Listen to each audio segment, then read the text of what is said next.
Bonjour tout le monde et bienvenue sur ce nouveau tuto consacré aujourd'hui à GDevelop. Alors G, ça doit être pour game, j'imagine, et qui est un moteur de jeu en open source, qui est accessible en ligne. Donc c'est à la fois une plateforme, puisqu'on peut essayer directement en ligne.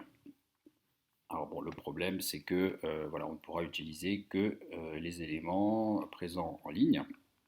Alors voilà, ici en téléchargement, donc c'est une application multiplateforme pour Windows, Mac et Linux et qui propose une multitude de possibilités de création de jeux, que ce soit des jeux du type Mario, vous voyez les premiers jeux, ou des jeux en isométrique ou même en perspective. C'est pas vraiment de la 3D, mais de la perspective. Je vais aller sur GDevelop, donc l'application que j'ai téléchargée préalablement.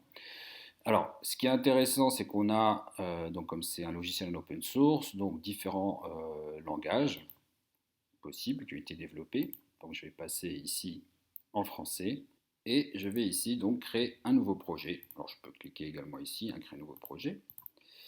Voilà, chose très importante, évidemment, donc c'est de choisir tout d'abord l'endroit où on va enregistrer ce projet. Sinon, par défaut, il va nous le mettre donc, dans la bibliothèque donc, de GDevelop. Donc, je vais choisir un dossier. Et ensuite, donc, évidemment, je pourrais utiliser donc, des modules de jeu déjà développés, donc ici comme un jeu de plateforme, un jeu de tir, etc. Donc, que je vais pouvoir personnaliser si je le souhaite. Et dans notre cas, ici, on va choisir jeu vide, puisqu'on va partir donc de zéro. Voilà, donc au préalable, donc, je me suis préparé sur Animate une petite animation.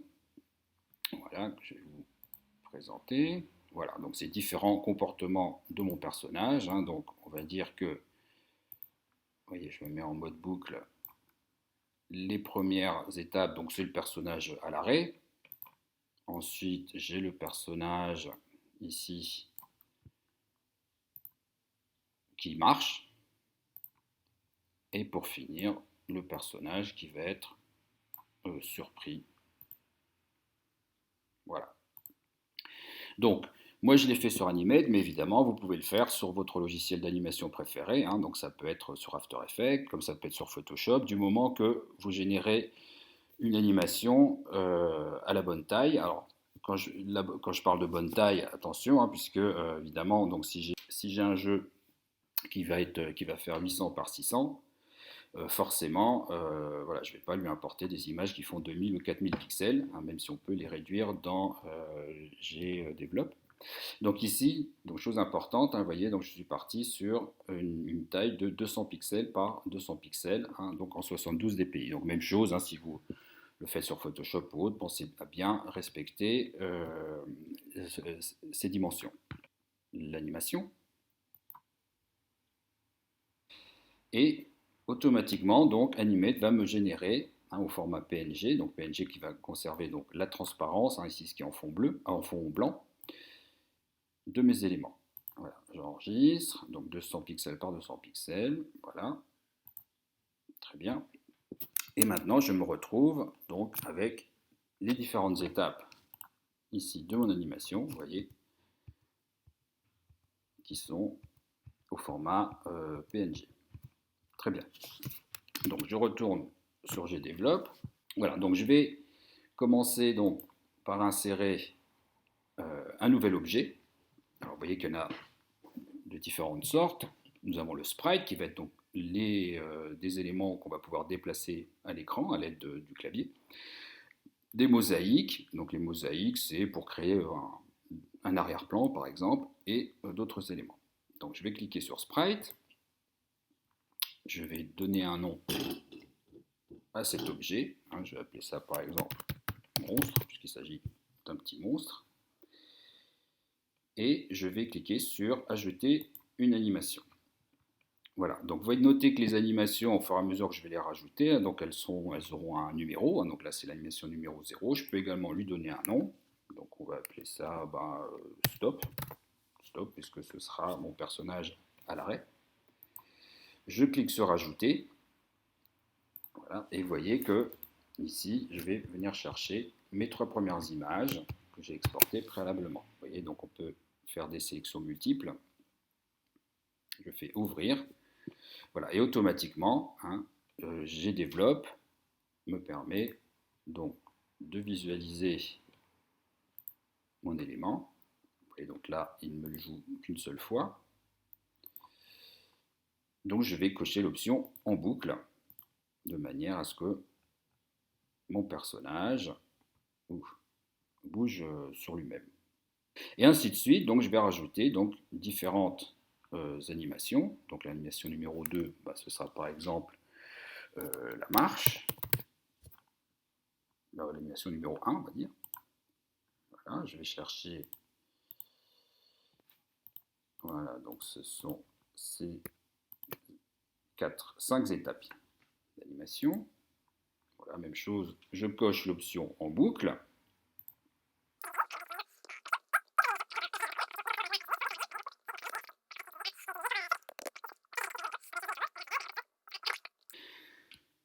Très bien. Donc ici dans cette fenêtre en fait d'ajout d'objets, nous avons ici 2 onglets. Donc l'onglet propriété, donc qui me permet donc de rentrer mes différentes images, mais nous avons également des comportements, vous voyez, et qui me permet donc de définir quel type d'objet je viens de créer. Donc là, ici, vous voyez, c'est le cas numéro 2, c'est un objet qui se déplace sur des plateformes. Voilà. Donc on a différents paramètres auxquels on ne va pas toucher, mais qui sont assez pointus, on va dire, puisqu'on peut régler la vitesse de chute, etc. etc. Voilà. J'applique mon élément. Et vous voyez que ici, donc dans ma bibliothèque d'objets, j'ai le monstre que je vais pouvoir tout de suite ici positionner à l'écran. Donc si je lance l'animation ici, donc lancer un aperçu, donc je vais avoir mon élément normalement qui va apparaître, voilà, et qui tombe. Voilà, il tombe parce qu'il n'y a rien pour le contenir. Donc je vais me rajouter un deuxième élément, donc ça c'est indispensable, qui est, on va dire, on va faire la mosaïque, voilà. Je vais appeler le sol, très bien, et GDevelop intègre un petit éditeur graphique. Donc vous pouvez l'utiliser d'ailleurs directement, qui s'appelle Piskel. Vous pouvez l'utiliser pour générer toutes vos animations, même vos personnages, etc. Donc,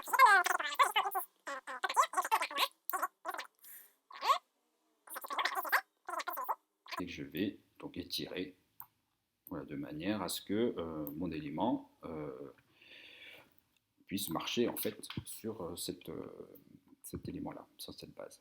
Voilà, donc je vais quand même, j'ai oublié quelque chose, donc dans les propriétés donc, de mon objet, je vais lui rajouter également, vous voyez, un comportement qui va être pour le coup le comportement de plateforme. Voilà, donc ça c'est important.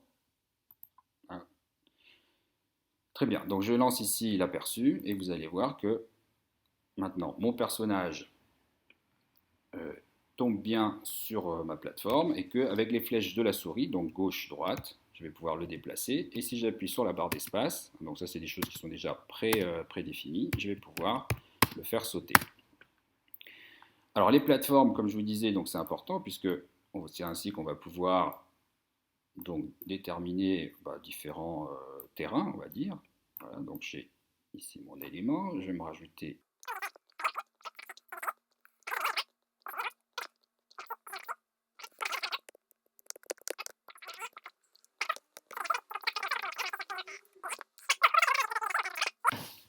donc on est ici donc 3 onglets. Donc le premier évidemment c'est la page de démarrage, la scène évidemment sur laquelle s'exécute mon jeu et un onglet événements qui va nous permettre, comme son nom l'indique, donc de créer des événements. Alors les événements, ce sont tout simplement, dans notre cas, des événements de souris. Vous voyez, donc je clique sur ajouter une condition. Voilà, donc qui va concerner le monstre. On a ici toutes sortes de conditions qui sont déjà prédéfinies, qu'on verra plus tard, mais celle qui nous intéresse, ça va être donc des conditions de clavier, puisque, vous voyez, donc c'est dans autres conditions, je clique sur clavier, voilà, et on va lui dire que lorsque la touche est pressée, voilà, donc la touche, bon, on va choisir les flèches, tout simplement. Alors ici, vous voyez, vous avez la liste de toutes les touches du clavier, donc je sais que moi, ça va être right, par exemple, on va commencer par left. Donc left, c'est le nom qui est donné à la touche de flèche gauche du clavier. Donc je valide, voilà, donc la touche left est appuyée, et ici, donc je vais pouvoir rajouter une action, donc je choisis l'objet auquel je veux appliquer mon action, et ici, ce que je vais lui dire, c'est que je veux qu'il inverse, il m'inverse l'affichage de l'objet horizontalement. Ah bah oui, mais j'ai oublié d'activer l'inversion, évidemment, donc il faut activer l'inversion. Donc je suis bête. Voilà. Donc vous voyez ici, une fois qu'il m'a tapé cette ligne de comportement, à tout moment, je peux venir modifier les éléments. Vous voyez, oui, non, oui, non. Donc c'est valable pour différents éléments. Et là, normalement, voilà, donc je vais à droite, c'est bon. Et si je vais à gauche, vous voyez, il m'inverse, mais il m'inverse qu'une fois. Parce que, évidemment, je n'ai pas appliqué d'événement sur un autre bouton. Alors, je me rajoute un nouvel événement. Voilà, donc avec une nouvelle condition. Donc la condition va concerner le monstre. Dans autre condition, je vais dans clavier, touche pressée, je choisis right, c'est-à-dire la flèche droite, je valide. Et maintenant, de la même manière, je vais lui dire que je veux que le monstre soit inversé horizontalement. Et là, je vais laisser non. Alors, pourquoi? Voilà. Alors, pourquoi oui et non? Bon, si je mets oui, c'est que ça ne marche pas, en fait. Voilà, c'est tout. Donc, vous voyez, si je fais oui, ouais, bah, il me l'inverse, mais dans le mauvais sens, quoi. Voilà. Très bien. Donc ici, on va dire non. Alors, et je vais pouvoir ajouter toutes sortes d'actions. Donc, c'est-à-dire ici, on a modifié horizontalement. Et je vais rajouter une autre action qui concerne le monstre toujours, qui va être, voilà, de changer d'animation. Voilà. D'accord. Donc ça, c'est quand on va cliquer à droite ou à gauche. Donc, on va choisir donc, un opérateur. Donc là, c'est l'opérateur égal à l'animation numéro 1. Ok. Donc, je vais revenir ici pour montrer dans monstre l'animation numéro 1 qui est la marche. D'accord. Donc 0, c'est à l'arrêt. 1, c'est animation. Et 2, c'est saute. Voilà. Donc, je teste. Alors, ça fonctionne lorsque je vais à gauche. Par contre, ce qu'on constate, c'est que lorsque je suis à l'arrêt, vous voyez, mon personnage continue à marcher. Alors, je vais rajouter un événement lié à cela. Donc, je clique ici sur Ajouter une condition, une nouvelle condition, qui va concerner l'objet monstre. Et ici, voilà, nous avons différentes conditions qui, voilà, ici, est en train de bouger. Voilà. Donc la condition, c'est lorsque mon élément bouge, qu'est-ce qui se passe? Et ici, vous voyez que on peut activer la condition inverse, c'est-à-dire que qu'est-ce qui se passe quand il fait le contraire de bouger, c'est-à-dire quand il est à l'arrêt. D'accord? Donc ça, c'est un truc qui est quand même assez, bon, un peu tordu, mais bon, c'est juste pour éviter d'avoir ajouté lorsqu'il est à l'arrêt. Mais bon. Donc j'active la condition inverse.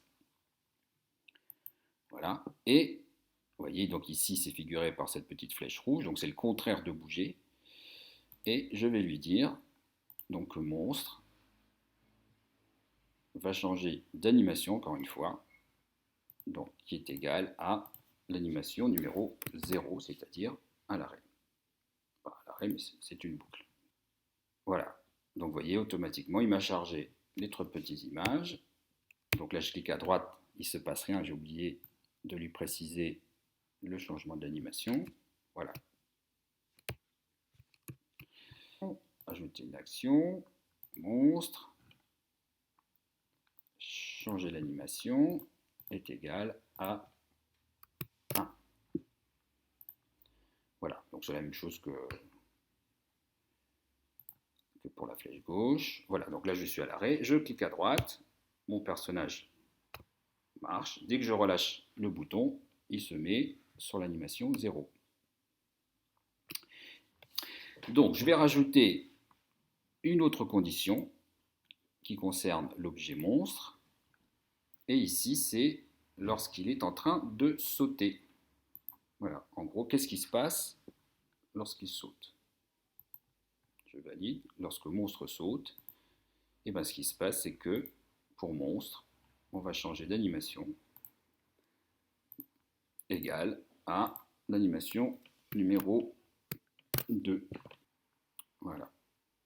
Donc je teste ici ce que ça donne, donc à gauche, droite, et vous voyez que lorsque je saute, vous voyez, donc mon personnage utilise l'animation, la troisième, hein, mais qui est la numéro 2. Je vais compléter ici donc l'interaction en rajoutant des éléments que mon monstre va pouvoir rencontrer sur la scène. Donc pour cela, je vais me créer un nouvel objet, donc qui va être eh bien, un sprite, voilà, et qui va être en l'occurrence une petite crotte. Voilà, je vais rajouter ici une animation. Donc je vais la créer directement avec, avec l'éditeur de GDevelop. Donc vous voyez, hein, c'est des outils assez simples. Donc je vais prendre par exemple cette forme-là. Voilà, et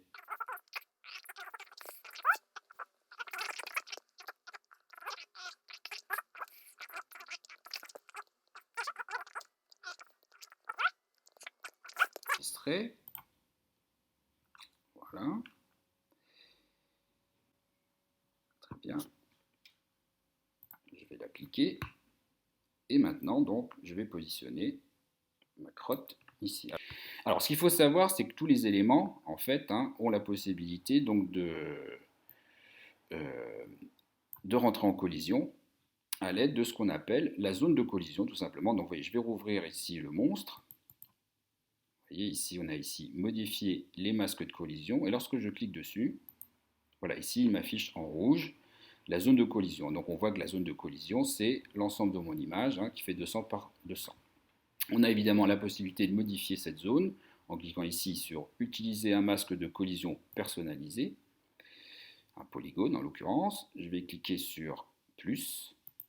Voilà, et vous voyez que maintenant, je vais pouvoir ici venir définir une zone de collision qui est beaucoup plus précise, hein, et qui sera appliquée évidemment sur l'ensemble de mes animations. Donc je ferme ça, je l'applique, et je vais faire la même chose sur la crotte, évidemment, puisque c'est cette zone. Et maintenant, eh bien, je vais rajouter un événement à la scène. Voilà, donc un nouvel événement. La condition, ça va être un monstre. Et le comportement, c'est... Ah, collision, bah oui. Donc ici, collision. Donc monstre va rentrer en collision avec sol. Voilà, je fais OK. Et très bien. Et maintenant, je vais rajouter l'action. Donc l'action, ça va être tout simplement que monstre va changer d'animation. Hein, et je vais choisir, donc égal, et on va dire que c'est l'animation numéro 2, c'est-à-dire la même que lorsqu'il saute. Hein. Voilà, j'en ai que 2. Voilà, je valide. Alors, j'ai commis une erreur, c'est que, vous voyez ici, j'ai dit lorsque le monstre est en collision avec le sol, hein, ce qui n'a pas de sens. Donc, je vais venir modifier ça. Donc, je clique 2 fois dessus. Donc, c'est pas avec le sol. Bon, c'est lorsque monstre est en collision avec crotte, évidemment. Voilà.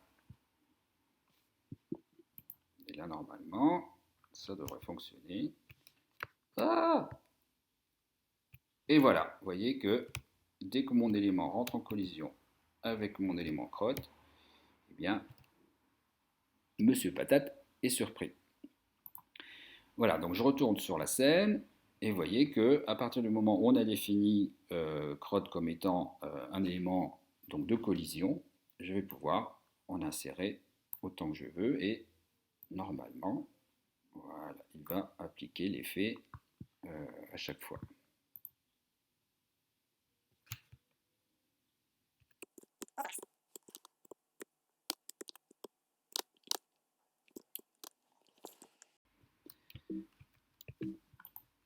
Alors, on voit que ce jeu est magnifique, n'est-ce pas? Et pour le parfaire, je vais rajouter un petit événement qui va être de rajouter du son. Alors, vous allez voir que c'est très facile et je vais le rajouter sur la collision, c'est-à-dire lorsque mon monstre va entrer en collision avec la crotte, eh bien, il va se produire un petit son. Ça va déclencher un son. Alors, je vais venir chercher ici dans les autres actions audio. Voilà. Vous voyez qu'il y a plusieurs possibilités. Donc, je vais lui dire donc jouer un son. Je vais choisir ici boucler le son non, évidemment. Voilà, donc je vais aller chercher. Alors, ça accepte du WAV, hein, du point WAV. Voilà. Bon, si vous avez des formats genre MP3 ou autre, je ne crois pas que ça l'accepte, mais bon. Voilà. Boucler le son non. Donc, le volume, donc ça, il faut. Donc, on va dire 100. Hein, je ne sais pas à quoi ça correspond vraiment. Et le pitch, bon, bah, ça, c'est tout simplement la vitesse. Hein, il y aura le son plus ou moins lentement. Bon, ça, on verra après. On va dire 1, je ne sais pas. Voilà, donc vous voyez, donc ici, cette ligne s'est rajoutée. Et normalement, voilà, ça fonctionne. Donc vous voyez que ce qui se passe, c'est que, évidemment, il me joue le son pendant toute la période de collision. Ouais, et même là, donc parce que la zone de collision est assez grande, donc en fait, je vais venir quand même modifier la zone de collision. Voilà, comme ceci, pour qu'elle soit vraiment ajustée, on va dire, à ma crotte. Voilà, fermer, appliquer.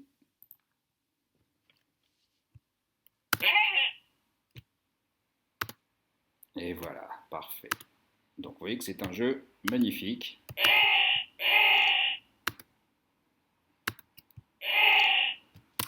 Très bien. Donc à vous de jouer et faites-nous de magnifiques jeux avec Monsieur Patate et les crottes.